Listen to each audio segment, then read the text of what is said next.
And I'm going solo for this exclusive on-the-spot coverage all the way from Tokyo, Japan. And Diane Castillejo, my partner, is over in New Zealand covering the Filipinas in their debut FIFA Women's World Cup. Okay, usapan natin ngayon yung laban na katapos na. And Inoue stopped Stephen Fulton in the 8th round at nanood po sa ringside yung mga ating panauhin for this episode. First, let's give a warm welcome to our world champion, Marlon Tapales. And then, of course, JC Manangquil of Sanman Promotions, who's taken charge of everything concerning Marlon's career. Then we've got MP Promotions President Sean Viva Gibbons. All right. And then Marlon's coach, of course, Ernel Fontanilla. Madalas natin napapag-usapan with Ernel yung mga laban ni Marlon ngayon. Pag-uusapan natin itong laban between Inoue and Fulton. Unang-unang tanong, Marlon, na-impress ka ba sa ginawa ni Inoue kanina? Opo, pero na-impress po ako. Magaling po si Inoue at malaking bagay po sa akin na napanood ko po ng personal at sa ringside. At JC, ano naman ang nakita mo na hindi nagawa ni Fulton? Kasi obviously overpowered siya ni Inoue. Binigyan na siguro niya ng masyadong respeto si Inoue and kulang siya ng power punches na ma-intimidate si Inoue sa kanya. Coach Ernel, yung nabanggit ni JC na parang masyadong nirespeto ni Fulton si Inoue. Sa tingin mo, paglaban ni Marlon at saka ni Inoue, makukuha ni Marlon ang respeto ni Inoue? Well, talagang kailangan natin paghahandaan itong laban na to kasi talagang magaling talaga yung Inoue. Pero ang maganda lang doon, pasok po yung ano natin doon. Talagang pag-aaralan natin ng gusto na makuha natin yung laban. Follow-up question ko, no? Si Inoue parang nadala niya yung power niya dito sa bagong timbang, no?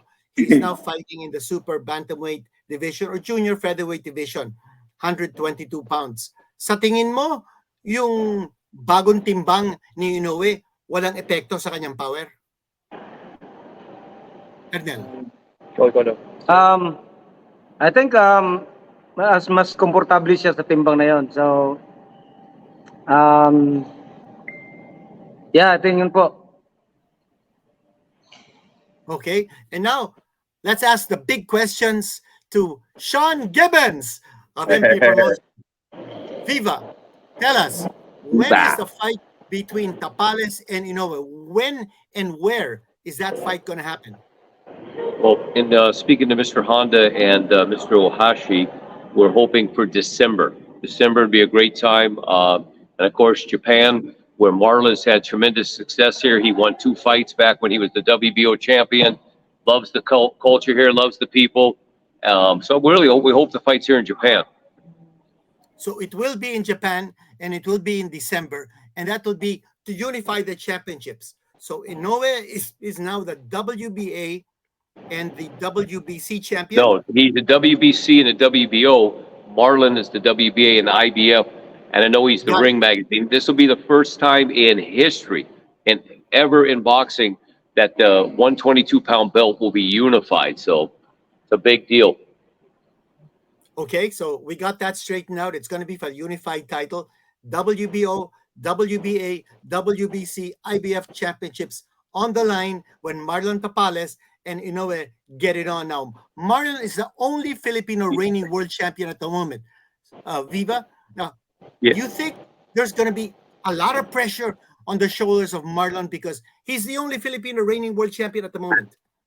No, Marlon can answer that real simple. The man's been there, done that, been champion, not been champion, fought the best in the world, beat Akhmedov his last fight. So whereas Fulton looked very scared and very apprehensive, Marlon's very comfortable in Japan. So no, the pressure's all on Inoue always to perform. No pressure here. So now, big question, Viva. what about Inoue's ability to take a punch? I don't think he's ever faced any hard puncher who has hurt him. What do you think? Um, I mean, he showed that he takes a fairly decent shot because, Nonito Donaire 115, I think they fought at, but no, 118. He cracked him a few times, but I believe it's a different type of breakdown. It's not a one punch type on Inoue, but Marlon has a jab that's like a knife. It just keeps banging and banging. So that jab will set up, and then his power, just like it showed in the Akhmedov fight, very sneaky uppercut, right hook. So, again, Dean, Canito. Hey, say hello. Hey, Canito, say hello to Carl Moretti. Hey, Carl. Viva time. Nice to see you. Nice to see you guys. Everyone's having fun in Japan. Okay, Yeah. Viva, just to continue that trend of thought, the jab of Marlon, the power of Yeah. Marlon, you think he's got the tools and the weapons to be able to neutralize everything that Inoue showed in this very impressive performance tonight? No, I mean, he can definitely has tools to neutralize, but you have to come up with a tremendous game plan, which I believe Ernel and Marlon and the rest of the guys studying Inoue. I think if you fight very strategic in the first half of the fight, you can bust him up, slow him down, back him up a little, but you got to get his respect. And again, the thing with fighting Inoue, you got to be careful because he can make mistakes. But if you make one, as Fulton did tonight, as he got wore down, but I'm just telling you, Marlon's, I know styles, and styles make fights. And if he comes out and stays tight and defense is up and just keeps working the jab for the first few rounds, he could definitely, Inoue's defense is very leaky, put it that way. Got leaky defense, man. It didn't show tonight because Fulton wasn't taking advantage of it. Fulton came out in a very, as in basketball, a very defensive, what do you call when you're playing back or whatever, you're letting the other team come in. Instead of trying to come out and get some respect and back him up and use his jab more and use his angles, I just know Marlon is not going to fall to pieces. Fulton fell to pieces very quickly, man. He didn't seem like he had a game plan. But I mean, there's just no real, it was like just chaos, it seemed like. He's standing up in the corner. It didn't feel like he had been in, Marlon, when you go to Thailand, when you come to Japan, he's been in bigger and more situations. Fulton seemed like a fish out of water over here, man. He seemed very uncomfortable, and it showed in the fight. And that's going to be the difference. Marlon's not uncomfortable, and he will get Inoue's respect because he can punch. And that's the difference. This guy had no lick at all. Yeah, I noticed that Fulton really didn't have much of a plan. I thought he fought very defensively. Marlon, sa tingin mo, ipe-pressure mo si Inoue o iintayin mo ang pumasok tapos ikaw magka-counter? Mr. Quinito Henson, please. Hey, sorry, real quick, Dean, say hello to the best promoter. Yeah. Yeah. Good evening, sir. Good Mr. evening. Honda came. Mr. Good Honda. evening, Mr. Honda. Good evening, Yeah, Mr. Honda. Mr. Honda. It's so nice to see you. It's so nice to see you, Mr. Honda. So, Marlon, sa tingin mo, ang game plan na gagawin mo para kay Inoue, papasok siya tapos ka-counter ka o ikaw ang papasok? Papasukin mo ba siya? Uunahan mo ba siya? Para sa akin po, gagawin ko po yung the best na game plan po namin para sa kay Inoue. Pero hindi ko pa masasabi kung ano yun. Pero Okay. So, sekreto alam ko pa. po kung ano yung pwede kong gawin para sa laban namin kung darating man po. JC, sa laban na napanood ninyo sa Japan, what do you think is the biggest weakness of Inoue? Something that we can exploit sa laban ni Marlon against Inoue. Like sabi ni Sean, may mga lapses siya sa defense niya din talaga nakita din namin, but it's still good. But may game plan na rin for sure. May game plan sila Coach Ernel, sila Marlon for that. Coach Ernel, sa pinakita ni Inoue, very impressive ang performance niya. Pero what made him impressive was because yung kalaban niya parang hindi lumaban. Halos hindi nga bumato ng suntok. So, parang very deceiving yung impression na napakagaling ni Inoue kasi si Fulton hindi naman talaga lumaban. Parang takot kay Inoue. Ano sa tingin mo, coach? Yun nga, yung sinasabi mo, una talaga, si Fulton, bago pa lang nag-umpisa or kahapon pa lang, takot na eh. Talagang nakitaan na ng takot agad, talagang, kaya nga minsan kanina kanina yung medyo natagalan ng konti dahil medyo may problema sila doon dahil wala, takot talaga eh. Parang ayaw pa nga niyang lumaban na talaga. So parang nung pag-umpisa pa lang sabi ko wala na to. Medyo kasi nakita mo na yung start nila medyo kita na agad yung takot ni ni Fulton. So, at nakita mo na rin yung confident ni Okay, thank you. ni Naoya. Marlon, dun sa unang laban ni Inoue kontra kay Donaire, medyo nahirapan si Inoue doon. In fact, ang daming injury ni Inoue pagkatapos ng laban. Nagkaroon siya ng fracture sa kanyang dito sa may cheekbone, tapos na-cut siya.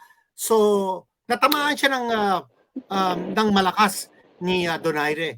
Pero nakapag-adjust si Inoue dun sa kanilang rematch. Sa tingin mo, anong mga natutunan mo dun sa unang laban nung pinahirapan ni Donaire si Inoue na gagawin mo? Marami ako natutunan doon. Sa katunayan, yun yung pinanood ko lagi na laban. Kasi doon mo makikita kung anong butas ni Inoue, yung laban ni Donaire, yung unang laban nila. Sa tingin mo, kontra kay Inoue, anong mas gagawin mo para manalo? Lakasin yung power? Mas mabilis ka ba? O mas maganda ang depensa mo? Anong priority mo? Pagagandahin ko po yung lakas at timing ko po. Lakas at timing. Yep. Yun ang kailangan. Okay. Dun sa laban, nung nandun kayo sa ringside, nagkita ba kayo? Nagtinginan ba kayo ni Inoue? Opo, kasi umakyat na po ako sa ring. Pagkatapos ng laban, umakyat ka sa ring? Opo. Okay. Tapos, ano nangyari? Yan. Kwento mo sa amin. Sabi nga na maglaban daw kami para sa undisputed, which is yun yung pangarap namin. Pangarap ko bilang isang boksingero. At nung tumuntok ka sa ring at nakita kayo ni Inoue, nakita mo ba sa kanyang mata na parang sabi niya, sandali, mukha yatang mabigat itong kalaban ko. Meron ka bang naramdaman na parang respeto ni Inoue sa'yo? Sa tingin ko naman, wala. Kasi mataas yung confident niya, tsaka siyempre lugar niya to. Pero ganun din naman ako. Kasi pag-akyat ko sa ring, kahit excited ako. Okay. So darating na laban ninyo against Inoue. Marlon, sa tingin mo, hindi aabot ng round? Hindi aabot ng 12 rounds? Hindi ko po masasabi, pero either siya or ako lang yan. Okay, either siya ang bumagsak o ikaw ang bumagsak. At ang dasal ng buong bansang Pilipinas ay ikaw ang mananatiling champion at ikaw ang magiging undisputed at ikaw ang unang-unang makakatalo kay Naoya Inoue. Yan. Yes. Yun po talaga yung pangarap. Yes. You feel good about this fight, JC? Ano po? Do you feel good about this coming fight, Marlon versus Inoue? Oo naman po, we're very confident and we believe in Marlon and we're pretty sure na gagawin niya yung na magiging first undisputed Filipino champion. Yes. Okay. So, ang plano niyo ngayon, JC at Coach Ernel, Marlon, nasa Tokyo kayo ngayon. Babalik pa kayo sa Las Vegas pagkatapos ng itong stop nyo sa Tokyo at anong plano nyo sa training all the way until December? JC? After this, babalik po si Marlon ng Jensan bukas. And then probably another 3 weeks magte-training. And then doon na after that, before end of August, babalik na sila ng Las Vegas to yung para sa serious na training for 4 months. So, and we figure out yung paano kami maka-adjust ng jet lag before the fight. So baka, I know, we'll plan pa if Japan, Philippines ba, kung malapit na yung laban. Okay, so pagkatapos ito, bukas na bukas, lilipad kayo sa Jensen at magti-training ka doon, Marlon. Yep, Bibisita yes, sir. sa pamilya. Pagkatapos, pero magte-training ka ha? Dun sa 3 weeks, magte-training ka rin o magpapahinga ka lang? No, magti-training na po ako kasi tapos na po yung bakasyon ko. Okay, tapos na ang bakasyon. So training ka sa Jensen for about 3 weeks. Pagkatapos doon, babalik ka sa Las Vegas, patuloy ang training mo doon. At siguro kasi yung mga lalaban sa Japan, gaya ni Donaire, ang ginagawa niya, pupunta muna dito sa Pilipinas. Dito siya magtatapos ng training kasi mas malapit yung Pilipinas sa Japan. Dito siya magde-jet lag para pagpunta niya sa Japan, hindi na. Ganun ba ang gagawin mo? Parang ganun yung plano ni boss, pero tingnan lang po namin kung ano ba talaga yung pinakamagandang dapat gawin. So may option kayo, no? Either train all the way to Las Vegas and then go to Tokyo for the fight against Inoue. Siguro mga at least 3 weeks before the fight, nandun na kayo. Or GC. Paplanuhan pa po namin, but ang important po na ngayon po is babalik ng Las Vegas, dun sila mag-hard training. Yeah. Okay. So there's an option that maybe after that pupunta dito sa Maynila, dito magtatapos ang training para cut short yung jet lag niya. Pagpunta niya sa Japan, okay na okay kasi mas malapit nga yung Japan dito kaysa sa Las Vegas. So option yun. Option po rin yun, wala pa pong final, pero ang gagawin po namin, ang una mong tatanungin is Marlon and si Coach Ernel kung ano man prefer nilang na mas maganda. Okay, well, we wish you the best of luck at maraming salamat sa oras nyo. Alam ko, Thank busy kayo dyan sa Tokyo. Pagkatapos ng laban, you're all getting together, talking with Sean Gibbons. Maraming salamat, JC, for always joining us sa Play. Thank you po. Thank you, sir. Sean Gibbons. Thank you, Coach Ernel. Marlon, more power to you. We're waiting Thank you, for sir. you to become undisputed Super Thank you, Bantamweight sir. Champion of the world. Maraming salamat sa inyo. Thank you. Thank you, sir. Thank you, guys. Maraming salamat. Okay, that's it. A special, super exclusive edition of Play Try TV with our champion, Marlon Tapales, who will be fighting Naoya Inoue in December in Japan for the Unified Super Bantamweight Championship, WBO, WBA, WBC, and IBF. And nakausap din natin si Sean Gibbons, who's the president of MP Promotions, JC Manangquil of Sanman Promotions, who takes care of all the affairs of Marlon Tapales, and his coach, Ernel Fontanilla. Maraming salamat po for joining us in this special show on Play Try TV. And don't forget, like, share, subscribe, hit that bell button for notifications. This is Kinito Henson saying, thank you again for joining us. Remember, play it right all the time.